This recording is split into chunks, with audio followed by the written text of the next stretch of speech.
finalization, which is due to be announced very shortly, of actually all the mandate matters that he has to attend to. Kweziphala phambili kwiindaba zethu ngokuhlwanje umongameli weli umnumzana Ramaphosa uthi azakubhengezwa kungekudala amagunya aphathelene nomsebenzi omphathiswa wombane kweli. The arming of Russia by South Africa with the vessel that landed in Simonstown is fundamentally unacceptable. UNozakuzaku wase-Melika ozinze kweli utyhola umzantsi Afrika ngokuxhobisa ngezixhobo ilizwe lase-Russia kwidabi lemfazwe kwilizwe lase-Ukraine. Is consolidate our position in the log and make sure that we can be the second. So Kwezemidlalo ngomgqibelo iOrlando Pirates yamkela ekhaya iSekhukhune kumdlalo wandulela wokugqibela we-DSTV Premiership.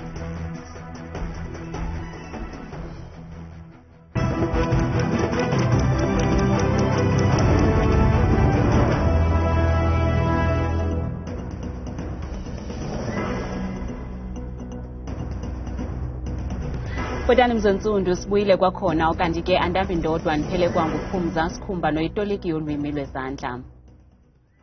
Mongameli Ramaphosa uthi amagunya omphathiswa wezombane azakubhengezwa kungekudala okuzana njengoko kukho imibuzo emininzi engekaphenduleki yokuba kanye ngawapha amagunya kamphathiswa wombane. Umongameli ukuvakalise oku ngethuba bevele epalamente kwiseshoni yakhe yokuphendula imibuzo ngemiba eliqela edla umzi ingakumbi lo wengxaki kacimicimi wombane kweli. Namhlanje umongameli Ramaphosa ebesepalamente kwiseshoni yakhe yokuphendula imibuzo. Uqalele ipalamente ke ukuba amagunya omphathiswa wombane aza kuthiwa thaca kungekudala kwilinge lokulwa nalo bhonyongo ngucimicimi wombane ungena ngegqudwe emdudweni ungamenywanga. Minister of Electricity has his work cut out, and the finalization, which is due to be announced very shortly, of actually all the mandate matters that he has to attend to. Umongameli uthi urhulumente wenza kangangoko ukusombulula ingxaki yombane kweli. The availability factor for electricity has gone down below 50%. So much as we want that electricity must be generated for all and sundry, all at one go, it is just practically, engineering-wise, not possible. Ukanti umongameli uphendule ngesigqibo sikarhulumente sokubhena kwisigwebo senkundla ephakamileyo yaseMntla Gauteng negwebe ngelithi zonke izibhedlele, ikliniki, izikolo nezikhululo zamapolisa mazingabi naye ucimicimi wombane. From an engineering point of view, I am told that it is practically impossible to do. So now we are faced with a court judgment and the impracticality of it all. Kukhangeleka ngathi kusekude bhakubha kuba sithetha nje eli lomzantsi Afrika liza kugqiba iveki likwisithokotoko sobumnyama nanjengoko sikwisigaba sesithandathu sikacimicimi wombane. UNozakuzaku wase-Melika ozinze kweli lomzantsi Afrika umnumzana Bridget utyhole elizwe ngokuxhobisa ngezixhobo zokulwa ilizwe lase-Russia ngelithi eli lizwe liphembelela udushe phakathi kwe-Russia ne-Ukraine ukwavakalise ukungaxoli ngogexa kobudlelwane phakathi kweli nelizwe lase-Melika watsho elumkisa ngonongekehli wokuqhawuka kwamatyathanga ezorhwebelwano. UNozakuzaku wase-Melika kweli lomzantsi Afrika umnumzana Bridget uqale intetho yakhe namhlanje ngokukhumbuza eli lizwe ngokuzinikela kwelizwe lakhe kweli, uvakalise ukungaxoli ngobudlelwano bucalanye bomthetho i-African Growth and Opportunity Act nekufanele ukuba uyavuselelwa ngomnyaka ka-2025. Another example of the strong partnership between the United States and South Africa is South Africa's participation in the African Growth and Opportunity Act, or AGOA, which provides South Africa with unreciprocated, duty-free access to the United States of America, the second largest single sovereign market in the world. That trade last year was worth $21 billion to the economy of South Africa. OkaBridget usigxeke kabukhali isenzo seli sokunika ilizwe lase-Russia izixhobo zokuqhubeka lisilwa nelizwe lase-Ukraine. The arming of Russia by South Africa with the vessel that landed in Simonstown is fundamentally unacceptable. Isithethi sikamongameli umnumzana Vincent Magwenya uphendule kulomba kwakunye nenkokheli ye-Democratic Alliance umnumzana John Steenhuisen. There is no evidence that has been provided to date to back up the claims of any weapons sale by South Africa to Russia, but as it has been undertaken, the matter will be investigated.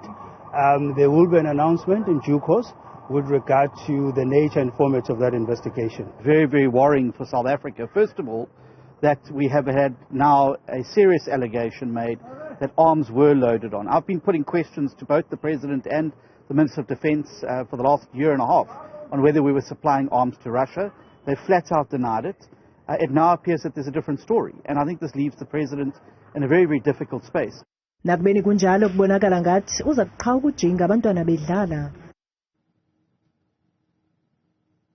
Kwiveki ezayo inkulu baphathiswa yaseGauteng izawungqubanisa inhloko noosodolophu nabaphathi bomasipala kwi-ofisi yakhe bashukuxe izinyanzeliso zeSAMU. iSAMU yenze umngcelele ukuya kwi-ofisi ye-ANC neyenkulu baphathiswa namhlanje inyanzelisa ukusebenza kwesivumelwano sango-2016 esimayela nokungenelela kwabezopolitiko kwezabasebenzi bomasipala. Esi sivumelwano sasikwangokulinganisa imivuzo yabasebenzi bomasipala kweli phondo. Ngamakhulukhulu amalungu eSAMU angungelene eGauteng ethetha ngazwinye lokuba mazilingane izikeyiki kwimivuzo nezibhambathiso zongenelelo lwezopolitiko masifezekiswe. The PFA between Labour and the city of Johannesburg must be implemented with immediate effect. ICOSATU ibikho kulo mngcelele yatsho isithi iza kulilwela kube mdakisali elilungelo. We have informed the ANC that we are taking this matter to court. Uxwebhu lwezikhalazo lwamkelwe yinkulu baphathiswa yaseGauteng nethembise ngempendulo kwiveki ezayo. On Tuesday I'm going to instruct all the mayors and municipal managers to come to my office and discuss with me. I-ANC ithi iza kuzibandakanya nedabi leSAMU lokulwela imivuzo engcono. Sizawuhamba nani kule ndlela. Ngiyayilwela lento. iSAMU ke inabalandeli abangaphezulu kwe-50,000 kuzwelonke. Kungoko isithi iza kulinabisela kwamanye amaphondo uqhankqalazo ukuba izinyanzeliso zabo zibethiswa ngoyaba. Namhlanje igqwetha elimele ugqirha Nandipha Magudumana licele inkundla yaseBloemfontein ukuba isicelo sakhe sebail siphulaphulwe kule veki zayo ngoLwesibini ngelithi kukho ubungqina obutsha obalulekileyo ngakumtyholwa. Ugqirha Magudumana uvele enkundleni nesihlanu atyholwa naso kwityala lokuqhwesha entolongweni kaThabo Bester owayebanjelwe ukubulala kwanokudlwengula amanina ewarhwebetsha kwikhasi lonxibelelwano uFacebook. After extensive consultation, it then emerged that there is a very material evidence which is very crucial in relation to accused number 4's matter, which is also crucial in the interest of justice that it must be procured in order for accused number 4 to be able to make a decisive decision in relation to this matter. Elo ligqwetha likagqirha Nandipha Magudumana lichaza ukuba bame kuphi malunga nesicelo sakhe sebail. Ukanti ingcali kwezomthetho zithi kuza kucaca phambili ukuba amagqwetha kagqirha Magudumana apheka qhinga liphi ngokungangxameli ukufaka isicelo sebail. A person cannot be forced to bring a bail application. She of course remains in custody, so it is to her detriment, so to speak, that she only brings a bail application at a later stage. But I think that it is strategically to determine what the other accused are saying before court and what they are placing on record before she presents her application for bail. Kusenjalo kukwachazwe indima edlalwe ngumtyholwa nowayengumsebenzi wenkampani iG4S ejonge intolongo apho uThabo Bester waqhwesha khona uTeboho Liphulo. Uthi uLiphulo nothetshe enkundleni natyholwa nabo kweli tyala wacela kuhlangana nomnye wabaphandi nalapho wachaza ngendlela lo kaBester awaqhwesha ngayo kule ntolongo. Kwalapha ezindabeni zikhala isimantshiyane iintsapho ezingahlawulwanga kwinkqubo yobango mhlaba elenge ecebokuhle eqonce Mpuma Koloni kodwa masithumusane evenkileni.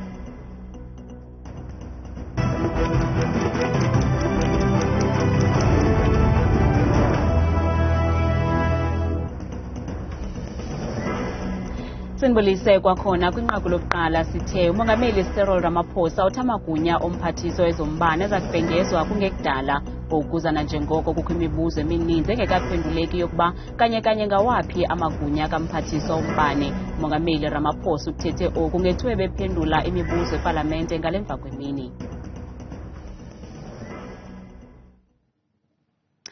Abahlali basemalahleni eMpumalanga namhlanje bavale umgaqo we-N4 ngamatye ngeliqhankqalazela ingxaki yombane. Bathi sele kuphele iintsuku ezine bengenambane bafuna umasipala ngenelele ukulungisa itransformer eyonakeleyo ekuvakala ukuba ngunobangela wale ngxaki.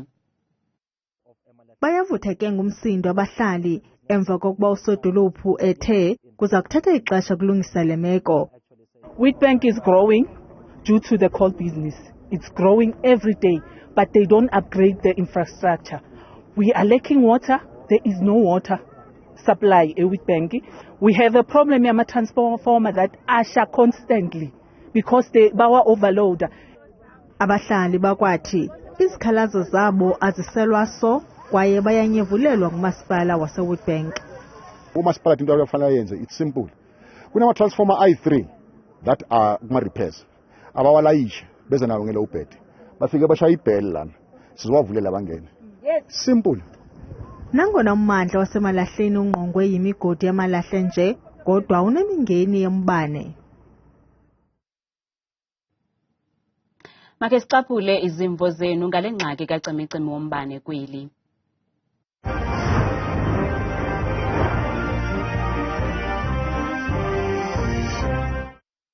Isiphatha kakubi kakhulu into kacimicimi imbi igcwele ilizwe lonke ufuma bimini yonke umbane nenawo. Kuyinkinga kakhulu lento eyenzeka njengamanje uhulumeni udlala ngathi kuyaxaka ke noko ngoba kuno-MEC okuthiwa kagesi kanti wenzani okubuhlungu imisebenzi iyalahleka ngalokhu kuhamba kagesi. Kubi kakhulu because lo mbane uthi xa kumele uba uyabuya ungabuyi lo mbane kanti sowumoshakele. Elenge edebedebeni enkalane esalvation ukuze kuyoshaya lapha eDaklasi kuyaziwa nje ukuthi noma ngabe kungaba kusigaba bani i-load shedding ngo-9 nje ugesi uyahamba uyozubuya mawusuthanda.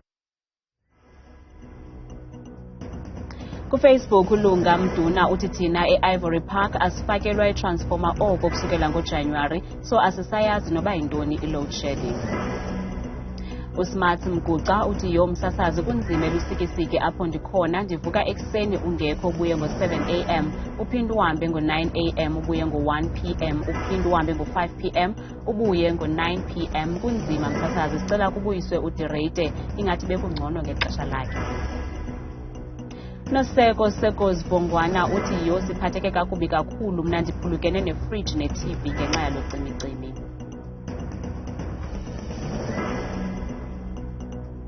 Kanti ungaphefumla kumaqonga ethu onxibelelwano ngokuthi usebenzise le nombolo yeWhatsApp nengu-071 670 2548. Zikhala isimantshiyane iintsapho ezingahlawulwanga kwinkqubo yobango mhlaba elenge cebokuhle eqonce Mpuma Koloni. Ezi ntsapho zintandathu inxalenye yabantu abafuduswa ebulembu kamva kokhiwa indawo yokuchopha inqwelomoya ngurhulumente wocalucalulo. Nabo sele behlawulwe bafuna uchatha emva kokulungiswa kwesi sikhulo senqwelomoya ngurhulumente wase-United Arab Emirates tshanje. Iintsapho ezibangayo zafuduswa ebulembu ngo-1954 ze isikhulo senqwelomoya sakhiwa ngo-1983. Ngoku bafuduselwa kumanxiwa amancinane elenge cebukuhle ebulembu kodwa bothuswa kuxelelwa ukuba abazuchola naphantsi kuba ngomhlaba. Siqinisekile ukozi umdanga umzi wakhe wawubhayi asirobhi. My elder sister owaqala lento onguMrs Nabe uzoclaima apha yayingona ehamba. Wasweleka 4 years 5 years back elindile. Xa ndiphinda kwakusho idocument ezimbalwa zabantu befamily afuneka befumene xa ndisiza kodwa andizoyifumana hayibo njani sesisayinile because ndisayinile ndaendosa. Kwi-98% esele ihlawulwe bambi abonelisekanga ngelixa abanye betyhola amagosa ezobango ngokutshabalalisa amaxwebhu abo ngaphandle kwezizathu. Noko le mali yase-airport ibincinci khange sixolise. Kwakuthiwa 53,000 umuntu eyi-1 njengoba uyibona ayibhaliwe. Ngoku xa isiza apha ngoku sifumane 30,000. Izinto zam ezazifanelekile ndazifaka zonke iimpepha zam, ii-bank statement zam, zathathwa ke intombazana kwakuthiwa ngufona ukwaza. Kodwa into eyenzekayo xa kwakubuywa ngonje kuzosayiniswa zafumaniseka zingaphantsi kwibhoksi babebuya kunye nayo zifunyisekile. Abasemagunyeni kuba ngomhlaba baphefumle kwezi zityholo. Uba ke msasazi zikhona izinto zokuba kube khona abantu abathi mhlambe khange babhatalwe, ndicinga uba inkqubo ekumele basijonge sizama ukwenza uphando ngayo kuba ke ngokwethu wonke umuntu owayibhalisile ubhatelwe, wonke umuntu owayenelungelo wabhalisa ubhatelwe. Bakhona ke manditsho abashiyekile bangabhatalwa abambalwa. Abahlali belala ezichaphazelekayo kolubango nekhokele phambili usapho lakwaMdangayi sele bequle baligangatha belungele ukubhenela kwingalo yomthetho ukuba isebe lezemihlaba aligobi phondo kwizinyanzeliso zabo. Kwiindaba zethu kuChannel 163 ngokuphathelwa yiNewsroom Africa, ndinguNtsiki Noyiya eBulembu eQonce.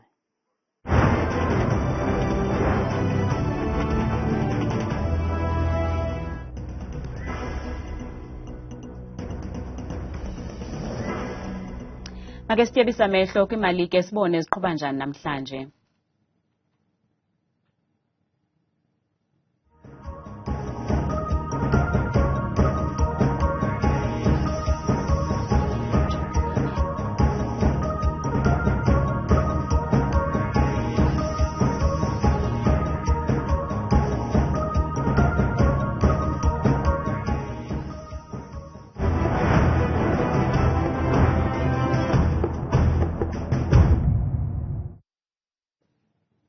Orlando Pirates izakudlala umdlalo wayo wandulelo wokugqibela we-DSTV Premiership ekhaya Ngomgqibelo xa isamkela iSekhukhune United. Lamaqela amabini azakuphinda dibane kwakho kwisithuba seveki ezimbini kumdlalo amagqibela kankqoyi weNdebe yeNedbank Cup.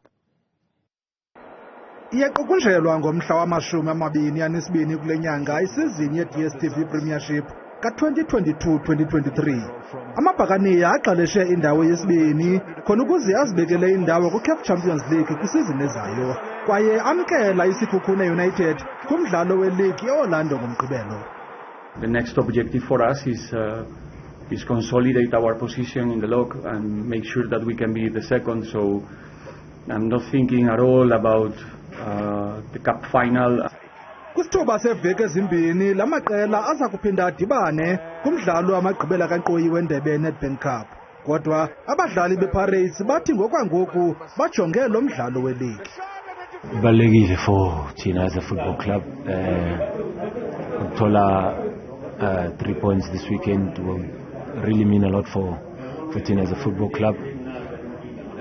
Acingi about amagame amanye azayo or the final nge-27. I think into ebalulekile is for us ukuthola the 3 points this weekend. Ukanti iphakajuju kulindeleke ukuba lidlale umdlalo walo wokugqibela we-league ngomhla wama-22 kwaye liza kutyelela amazulu eMoses Mabhida Stadium. Thabile Makhaphela, Mamthembu selengqangile nemozulu.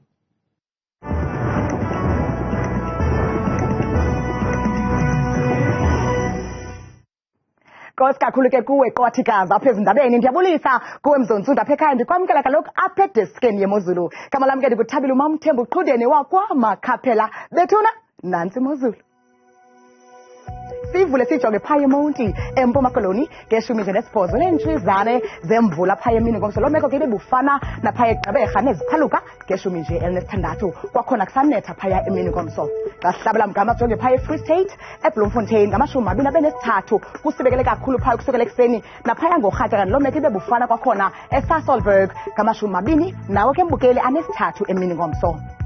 Nanso yona imeko phaya eGauteng eJohannesburg ethembisa ngama-22 ezulu elihle kakhulu phantse nje yonke imini yangomso. Kube njalo naphaya eVereeniging ngama-20 ekhatshwa sisithathu kusaqwengile mzontsundu.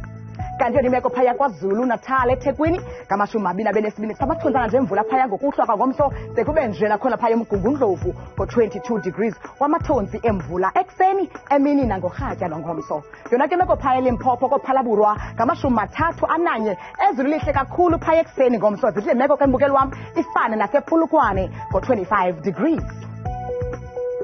Masijonge yona ke imeko uba yenza njani phaya eMpumalanga eMbombela ngama-20 ekhatshwa sisixhenxe kusacwenge kamnandi phaya ngemva kwemini yangomso. Kanti loo meko iyafana naseSekhunda kuhle kakhulu ngama-23.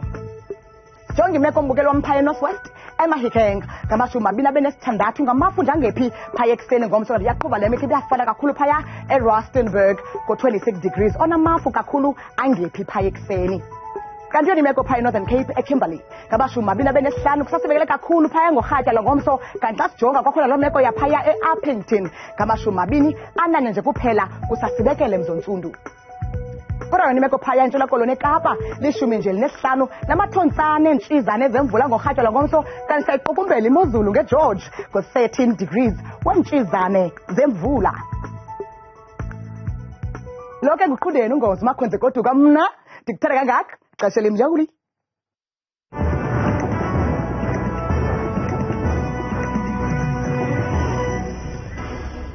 Ungafumana la manqaku namanye kwiqonga lethu le-YouTube ngomso oogxa bethu bakhona besithi Iindaba Zethu ngolwimi lwesiZulu kamnyathi.